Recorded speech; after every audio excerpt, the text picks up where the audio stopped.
Hi, guys, and welcome to the Housecall Vet Cafe podcast. I'm Dr. Eve Harrison. I'm a full-time integrative concierge housecall veterinarian in Los Angeles, and I help other vets to build their unique mobile practices on their terms.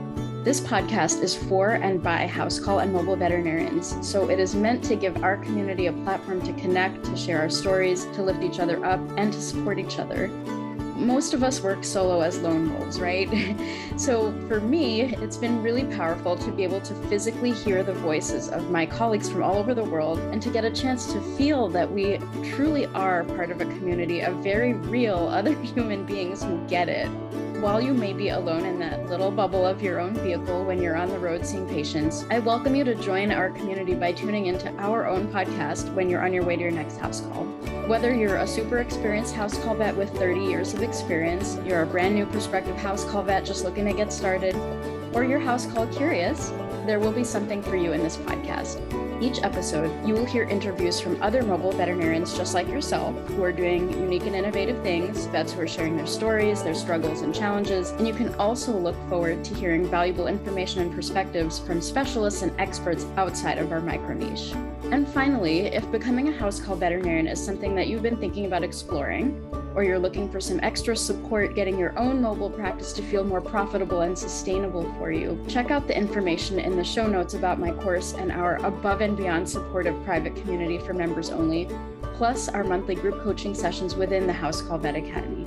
You can also check out my free public Facebook group, which is also called the House Call Vet Cafe, the same name as this podcast, and which is a warm and cozy community for mobile vets to support each other in professional and personal development, in creative entrepreneurship, and in friendship. So thank you guys for spending time with me today. Let's dive into the episode.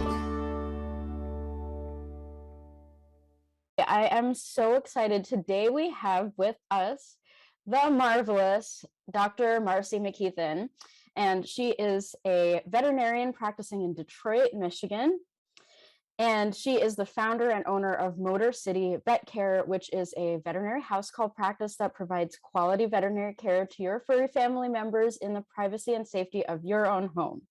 She takes pride in committing her life to not only animals, but she is devoted to preserving the human-animal bond by caring for the best interests of her clients. She has practiced in 5 states and in Europe, in Spain, but she was not content until she could get back to, the roots and care for the people of Detroit as well, who will always be her first priority. I love that. She is a member of Delta Sigma Theta, Sorority Incorporated, where she helps serve the members of her community in a myriad of ways. I'm so excited to have you here. You're just one of the best people in the universe that I know. So welcome and congratulations on everything you've achieved. Thank you so much. Thanks for having me. You are an inspiration, and I don't know that I'd be here without you. So thank you. Thank you. So, my dear, first of all, I wanted to start out how I always start out and ask you, are there any favorite snacks that you have while you're in the car going to your house calls? Anything you like to munch on? So I'm on like this super big health journey, and I eat salads and all the good stuff at home. But my car is like Vegas, so the calories don't count. Like what is eaten in the car does not go towards anything. So I will not disclose what I eat in the car because that's between me and my car. I'm on a health journey. I drink water and smoothies, but what I consume in the car, and plus that's the only time I'm not with my kids. So all of the stuff I don't want to share, I have to eat in the car. So that is between me and the car. That's amazing. I was not expecting that answer, and that's freaking hilarious. What happens in your car stays in your car. I relate to that on a number of levels. Oh, yay. Okay. You get credit for your health journey, and the car thing is like its own thing. I hear that. Yep. Well, thank you for sharing that with me. So I wanted to kind of next journey into how you decided to become a house call vet. Where did you start that journey, and kind of what made you decide that's where you wanted to go? So it's all kind of been something I considered doing, and I always considered it in the terms of having like a big truck and going around. And, I thought that I would have like a rig, like a little boy. I just thought that that's something that I wanted to do, but I never thought it would be possible. I never thought I'd be able to afford the truck.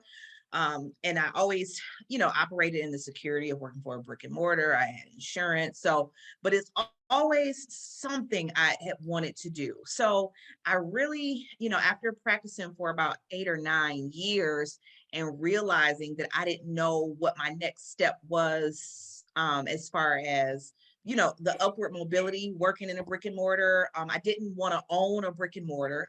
And I worked for some corporate practices and I realized I didn't want to climb the corporate ladder. So I just kind of realized that this is the time to kind of do that.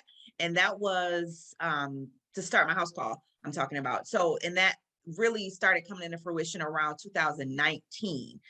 Now, in hindsight, I think that it really got re-sparked when I had my heart cat.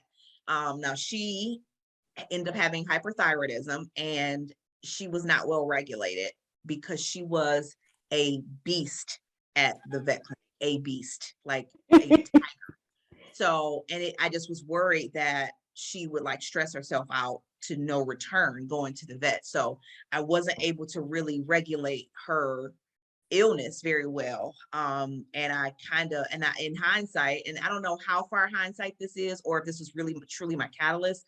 But I just like, if I had somebody that could come do her blood work at home, just so I can see what kind of dose I needed to adjust her to, that kind of thing. I think that I probably would have had her with me longer. So between her and just kind of always wanting to be a mobile vet. And the funny story is, at University of Florida, when I graduated, we did this video and everybody said what they wanted to be. And I forgot what I wanted. I had signed up for an internship. I didn't know what I said that video. I just was glad I passed my boards. So I don't even feel like I kind of blacked out after I passed my boards and I got my internship.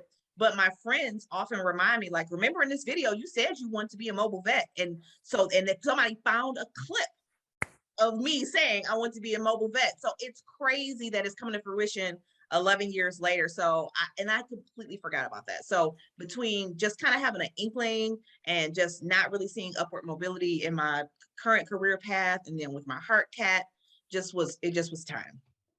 Wow, that's really moving to know that that has been kind of at the core of your vision, even kind of, it sounds like it was conscious at some point and then it moved into subconscious and it's now it's resurfaced since then. And that reminds me, there were times I wasn't one of those kids that wanted to be a vet when they grew up, to my knowledge, but I Oh, have had a couple friends who said to me, you said, I remember that you said you wanted to be a vet. And so it was like, what?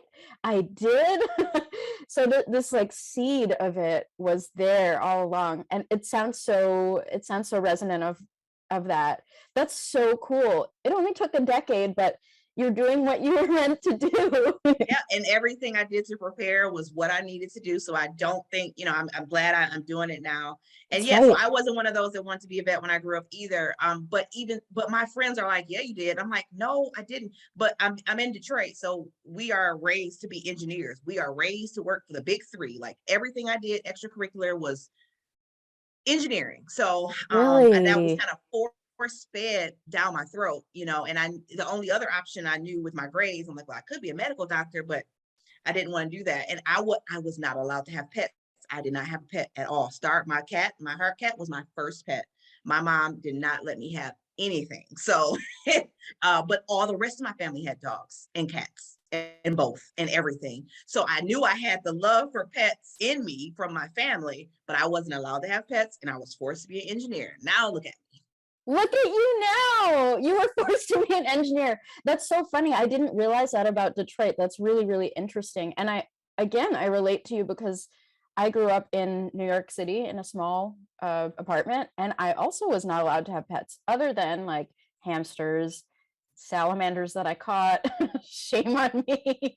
But oh well, childhood things. And little creatures, but I always had a love of animals too. So it's so interesting that, your path is so similar to mine, just Right. relating, on a human level, but it's really, really interesting. And that's so cool that your love for animals shine through, even though you didn't have a chance to have your own. And I think sometimes my heart cat, Marigold, I got her just shortly before vet school, honestly. I was already on the path, but it was a whole other level, when you finally have your own first heart cat or heart dog or whatever, and it's late in life. It's like it means something different, not better or worse. It's just a little different. Very different. I agree. That's so awesome. Cool. So can you tell me a little bit? So, and I also agree that everything that you've done over the past 10 years or more has led you to where you are. All of it was necessary. I feel the same way about my path too, even though there were delays in my path as well. I wish I had done this sooner, but it wouldn't have worked if I had done it any other time in my life. And so, so as far as that, what were some of the fears that you kind of overcame? Is there anything that held you back that you were aware of before kind of getting started in your own business and really taking the jump? So lots of fears. I think the biggest eye opener for me was when I realized that I did not have to have an assistant to start. When I saw how many house call vets are out here doing it by themselves, that really just kind of opened my eyes, because I've in brick and mortar and working in emergency have leaned heavily on technicians and veterinary assistants for most of my career. So it wasn't even a thought to me to have a practice without a technician. And I didn't really want to employ somebody, because I knew, like, how do you just start up but also have to be responsible for paying for someone else? So that was a huge hurdle for me. But when I found that so many house call vets start out with no technician, and some of them never get a technician or assistant, or that was really like, oh, and that was huge. But of course, the fears for kind of anything is I'm a mom, so balancing life and family, and then also being by myself. Like, can I do solo blood draws? Can I do some of those things that I heavily relied on my technicians to do? Those kind of things. So just being by myself was an eye opener, but just the other fears of making it, will my income be enough for me to sustain my family? Because I'm the breadwinner. I have two small children. And I just, and the whole motherhood situation makes anything scary. So yeah, so lots of fears, but nothing that is paralyzing, mentally paralyzing, but nothing that's impossible. Right. And those are some fears that you're so not alone in those fears. I hear that all the time. Some of those same things, like, how do I work solo? How do I employ a tech if I don't even have a business yet? How can I guarantee their well-being? And that's completely legitimate. And, and then adding the parenting and the mother, your role as not only a mother, but the breadwinner of the family, that's a lot of weight and responsibility. And so, those are all the right questions and all the right concerns and all of the right things that you do need to lean into in order to do this in a way that's sustainable and that's profitable. And, you have to address those things. And so all of my props to you for, asking all of the right questions and for thinking all of the right things. And so you recently launched your practice, and I'm just so, like, incredibly beyond proud of you. Like, every single thing you do, I'm just like, oh my God, Marcy's such a freaking rock star. I love it. So can you tell me a little bit about how you overcame some of these fears to the point where you now have a full-on business of your own? How did you do that? Well, once I realized that if I start and it doesn't work out, I can always get another job. Like, everybody's hiring. So nothing was going to be permanent. So it's just a matter of trying it. And you don't know what you don't know until you start, and you just got to start. So that was just not being scared and realizing that it's not permanent, and I can always go back, or I can always do relief, or I could always, there's always, it's such a blessing in this field that the unemployment rate is zero. Right. Right. It may not be the ideal job, but if you need a few coins, you can find them somewhere. So I guess the financial security of just being in a profession and knowing that I could pick up a relief shift if I need to kind of helped. And then just understanding that I have to build my schedule around my kids, and my kids are always going to be my priority, and my husband, and making sure we're communicating about our schedules. So, those fears are kind of turned into just kind of the outline for how I need to build my business, because the fears won't go away. I just have to operate around them. Exactly. I love that. I remember speaking with you almost a year ago, and you said, the employment rate for vets is 0. And I remember being like, yeah, that's why there's almost no risk in becoming a house call veterinarian, because there will always be employment. It may not be the best employment, but there will always be employment. And with the house call modality, we're not investing thousands and thousands of dollars into a brick and mortar. We don't have to take out loans. People think you do. People think you have to start out with a whole staff, but just like you said, and how I teach my House Call Vet Academy participants, you start out with what you have. And you can do that. And there's almost no risk. There's almost no risk, because if you don't like it, we're so lucky in our profession that we're in such high demand. And you said it so nicely. Like, I remember in that conversation about a year ago, I was like, Marcy, that is it. That's it.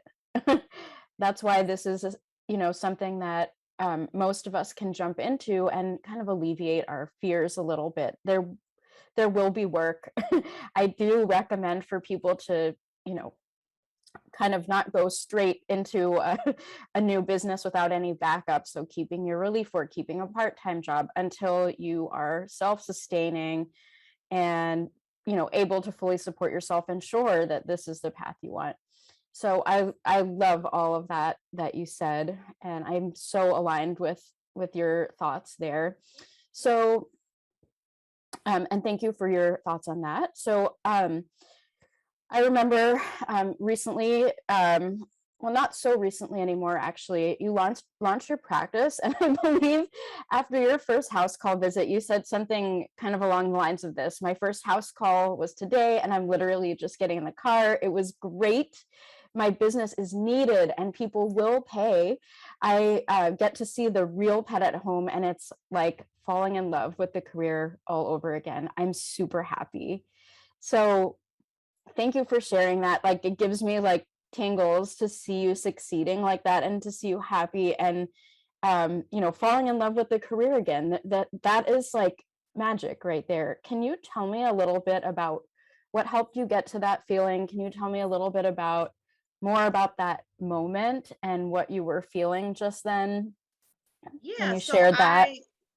prior to me starting my house call practice, I worked for corporate. So there's sometimes you just get so caught up with the amount of pets that you have to see, and especially now being curbside, you don't get that interaction with the client, which I love. I love educating clients, and so that was just a part that I had been missing for so long, and I didn't even really realize how much I missed it, because I've been working for corporate for so long, and then the pandemic just kind of shifted into kind of survival mode, and so you just really kind of became callous to so many things, because you just really had to survive. You had to survive the day, survive the pets, survive COVID, so you just really kind of, I had like this and I didn't dislike the career, but it just was like, I didn't have those moments of, oh, I love this. I just hadn't had one of those in a very, very long time. So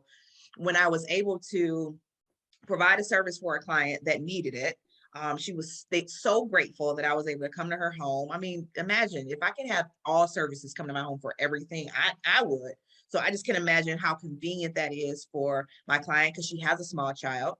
So that's in virtual school. So, it was just so needed for her. And then, I got to see the pet in its own domain. Sometimes curbside in brick and mortar the pet is sometimes better without the client, but sometimes they aren't.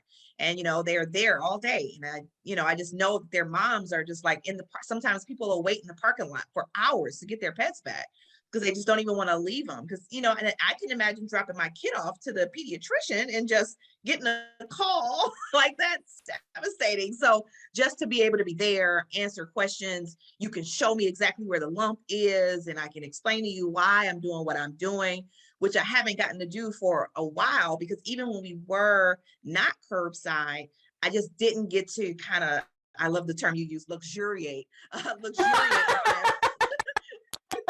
I didn't get to luxuriate in my appointments and talk about every little thing from the tip of the nose to the end of the tail. You just don't get time to do that. So I just gotta kind of go in and say all the negative stuff, and that's it. So it just was nice to be able to go through a full exam and just kind of reinforce the importance of an exam, because a lot of people, just want the shots. And so, just kind of reintroducing the importance of having an exam, and why I am a doctor. I do exams. I'm not just licensed to do shots. I do very important things. So it just was nice to be able to explain that to them, and the dog was comfortable getting treats, and it just was a great experience. My square didn't work that day. I don't think my hotspot worked. I don't think anything else technology worked that day, but it was still a great experience. So that was just like so refreshing. That's amazing. Thank you so much for that, because I feel the same way. It's sort of like luxuriate. That's what it feels like. We can luxuriate finally and really be our true selves as a doctor. We can really just like it's all the bad, okay, all the bad stuff, 15 minutes, bye. Like dog is fat, bad teeth, gotta go. 100 times a day. I know. And it's like, it's tiring, and it doesn't feel that good, does it? For us or the client or the pet, right? The dog's fat. Oh my God, that's hilarious. I so relate to that. And I think it's just it's such a luxury for both us and the client and the pet. And, I just like, as we're sort of getting the word out about mobile and house call practice, anyone who finds out about it is like, how did I not know about this? It's so worth the investment. How much can I pay you?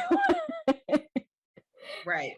It's almost like the a cheat code when it's like when you find something that it's almost too good to be true. Sometimes for me being a house call vet, and then for clients, and it's like, well, when's the second shoe going to drop? Like, what are the cons of this? Like, I don't like it's crazy, because it's like I can't imagine doing anything else, or why anybody would want anything else. So it's just yeah, I so agree. Um, and so a little bit more about your demographic. So you've mentioned to me before that you're working in a really challenging demographic, and you're doing a lot of client education, why an exam is needed, what a vet can do. Can you tell me a little bit more about your demographic, what the challenges are, and how it's going? yeah. So it's a big learning curve here for the medical aspect of having a pet. So people get pets for different reasons, right? Some of them emotional support, some people get them to guard the house. Some people just don't know why they have them. They just grew up with a dog, so they're going to get a dog. It's just a part of having a house. So just the learning curve of teaching what it is to maintain that pet. And the argument always is, well, Uncle Joe had the dog out at the tree and he lived to 13. So I'm kind of battling the dogs, I won't say the mutts, but the hybrid vigor dogs that have lesser medical issues, and they have had very long lives, because they have seen that. A lot of people think that if they buy a $1,400 Scooby Dooby Doodle Doodle that is going to live the same amount of time or not need the medical care that Uncle Joe's dog did. So it's just a matter of teaching, excuse me, a matter of teaching the priority and the importance of preventive care, and actually just getting more than the shots, because I do have a lot of pet stores that are doing the shots, not just those pop-up clinics where you're traveling vet. I'm talking just like pet store associates doing the shots. So and so when you can get that for $15, proving to you why I'm worth what I'm worth is a bit of a learning curve. So that's why it's important for me to not just get the word out about my business. I have to also explain what I'm doing and explain the value of what I'm doing. Love that. And I love how you're doing it. You've been on the news a few times. You got another news gig coming up. I'm just so proud of you in so many ways. And I think getting on the news, what a great idea to really kind of educate the community at large what a vet does, and why it's needed, and why it's an investment that might be worth more than $15. So yeah, for the shot. Yeah, as they say, we're not just like shot jockeys. Like, obviously we have so much more to give. So I love that. Something else that's really interesting and admirable about you that I've always felt is you're really good at remembering that your family comes first. I know a lot of us feel that way, but sometimes like our careers can somehow eat us alive, and we forget what's important. We can't, even if we know what's important, we can't uphold it, and we get torn in so many ways. And I think you do a really good job with that. I remember you telling me a while back that everything you do is for your family and to be a good mother. And it was really moving to me. I know a lot of people feel that way, but I see it in action for you. And I really admire that. I think it's a beautiful thing. Can you talk to me about your top 3 tips on how you prioritize your family as a new business owner? Yeah, I know it's a lot of vets struggle with bringing work home and stressing out about pets, and it is a struggle. I think that just the type of personality type that kind of goes into this career we're super empathetic. We are, we care about our pets, even sometimes we care more than our clients. But I have learned along the way that it is very important for me to leave work at work. And so boundaries have always been a part of me being able to practice and protect my mental health. And so before I met Eve, who is the boundary queen, and she has helped me a lot with business boundaries. But for me, it's the I have to protect. I've always had to protect my peace, because I have to be able to function at home. I can't worry about if my spay is going to bleed out. And I think that every single last one of them is going to bleed out. Every last one. Or like, did I tie off the ureter? Every time, every time. But it is important for me to realize that worrying about things is not going to change them, and it takes away from me at home. So I have to protect my house first and be present as a wife and as a mother. So boundaries, and also just giving myself grace, the grace to rest, the grace to put my phone on do not disturb, the grace to just say, I can't care more than a client. I can only go as far as the client will let me. And I just have to be okay with that. And that's just that. And I have to give clients grace to know that they are doing the best that they can. And even though our ethics or whatever our treatment plan may not agree, they're doing what they think is best. And I just have to let them rest in that. And I just have to give myself grace to let them do and think whatever they're going to think.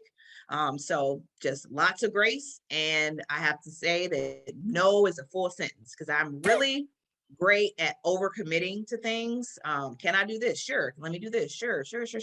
So I have to really kind of reel it in and not overcommit. And that means to appointments. That means to, and as a new startup, of course, you want all the appointments. You'll take anything. And so that's really not the kind of business I want to form. And I think it's important as a startup to start the way you want to finish. So I don't overcommit, and I don't do things that I don't want to maintain. So, and no has to be a complete sentence. I don't have to justify anything to anybody. So no. No. Beautiful. Just no. No, I found a song on I guess it's not that maybe it is sort of famous. It's a Meghan Trainor song. I was Mhm. putting together the playlist for the House Call and Mobile Vet virtual conference, which is coming February 19th and 20th. Get your tickets, everyone. So I Block was off your putting schedules, everyone. block off your schedules. I did That's that right. last night. Yay! So I was making the playlist and I was like, what are like boundary songs? What are house call vet songs? What are home songs? We got Sweet Home Alabama. We have, oh, you'll see. But there's a Meghan Trainor song I didn't realize called No. And I was like, bam, that's going on the list. No. No. And if it's a hard situation, I'll say probably not, but it's still no. But still no. Exactly. Exactly. Beautiful. I love all of what you said. I agree with all of it. And do you have or our second to last question, do you have any advice for anyone that's just getting started in their house call practice, or maybe they're 3 to 6 months in, like kind of like where you are?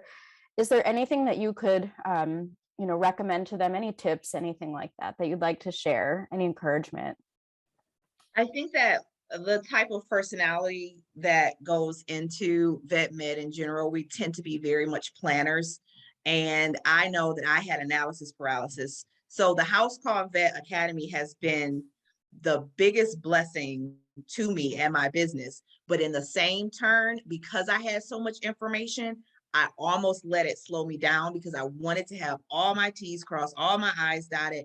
So although the information is there and there are lots of things that you should have in place before you start, just start, because you're not going to know what you don't know until you start. And what you think you know, you probably don't know until you start. And to make systems that work for you and your neurodivergence, whatever works, because I operate very differently. So I have to, you can read somebody else's business plan and we can talk and whatever all we want, but I have to make systems that are sustainable for me and my special brain here, so that it's sustainable for me. So you just have to start, and it's scary. And I poured into my business for months before I started. And then I almost was like, what am I even doing? But when I started seeing appointments, it just made it all worthwhile. So if you are in the planning stage, just start, make an appointment, just make one and just start and just figure it out from there, because it feels so much better once you actually get your systems of operation in action. And it makes it all worthwhile. So you just got to start and just figure it out as you go. And it's scary, and we typically don't like to fly by the seat of our pants but we do though, right? Because we by the seat of our pants every day at work. We don't know what's coming in, we don't know what's going to work. So, but the things that we can control, we like to control. And there are lots of things that we cannot control. And there are lots of things that we don't even know about ourselves. So entrepreneurship is definitely been something that stretched me out of my comfort zone, but I wouldn't have even known what I needed help with if I didn't start. So I'm grateful for the House Call Vet Academy. I would not have been able to, I don't even know where I would be without it. It has been the backbone of my business. But also I just had to put on my big girl stuff and just get out there. Amazing. Thank you for that. And I just want to let you guys know, I don't know if you even know this, Marcy, but you were my very first participant in the House Call Vet Academy. You're number one. It's been such a pleasure just watching you grow and go through things. And, although I've supported you from the back end of your business, you've done all this work yourself. It's been your vision, your branding, your boundaries and policies. I encourage you to develop those and to, stand by them, but that's all you, and it's your style of doctoring. You're, giving your patients what they need from your own heart and soul. And there's literally nothing that could make me prouder. You're just like such a gem of a person. And so congratulations on everything you've achieved. Your advice is stellar. I agree with all of that. And I'm just, congratulations to everything you've achieved. And I'm so excited for all of your patients and your clients. Are all going to be so lucky to have you.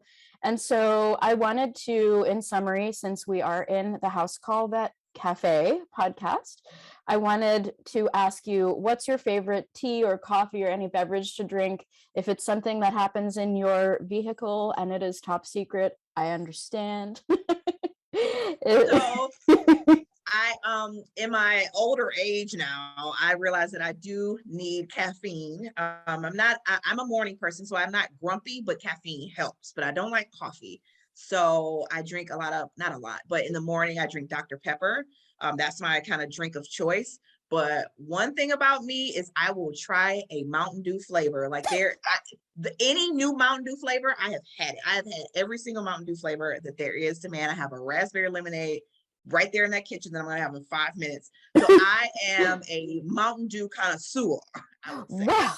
What are I did not even know there were other Mountain Dew flavors. So there's the raspberry one. What else is there? Oh my, there is a whole world of Mountain Dew. A whole world. I haven't drank a regular Cold Red or orange live wire in years. So the one I have now is raspberry lemonade. They have like a ginger snap one out for Christmas. They have like an apple crispy one for like autumn. They had a really good pina colada one this summer. Oh, I love trying Mountain Dew. Oh my God. I you've told me you said too much. I'm afraid now I'm gonna like go get that ginger Jesus. Oh my God. It's bad.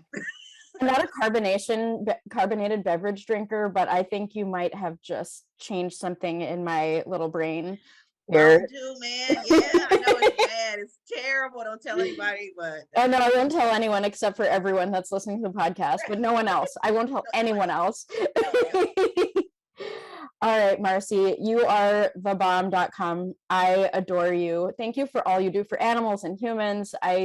We've never met in person, but it's so easy. It's always been so easy for me to see that you're this amazing person. You're an incredible advocate for animals and for your community and people. You're such a compassionate doctor. And, I'm just super excited to have you alongside me, paving the way as one of the house call veterinarians joining this movement and, doing it in such a compassionate and thoughtful way and with grace and with boundaries and with love. So it's been my absolute joy watching you grow and build your business on your terms and succeeding. I love it. So thank you so much, Marcy, for speaking with me today. Thank you for having me. You're a gem. Thank you. And so are you. Mutual admiration club. Right. All right. I'll catch you later. All right. Thanks. Thank you so much for listening to this episode of the House Call Vet Cafe. If you enjoyed this episode, then hit the subscribe or follow button on Apple Podcasts, Spotify, Google Podcasts, YouTube, or wherever you listen to podcasts so you never have to miss an episode. This podcast is made specifically for you, so don't be shy if you'd like to reach out and let me know your thoughts on this episode. You can find me on Instagram and Facebook as the House Call Vet Academy, where I also share more valuable content. If you're interested in learning more about consulting for house call vets or the House Call Vet Academy online course and community, please click on the link in the show notes. Have an amazing rest of your day, and I can't wait for you to join us for our next episode of the House Call Vet Cafe.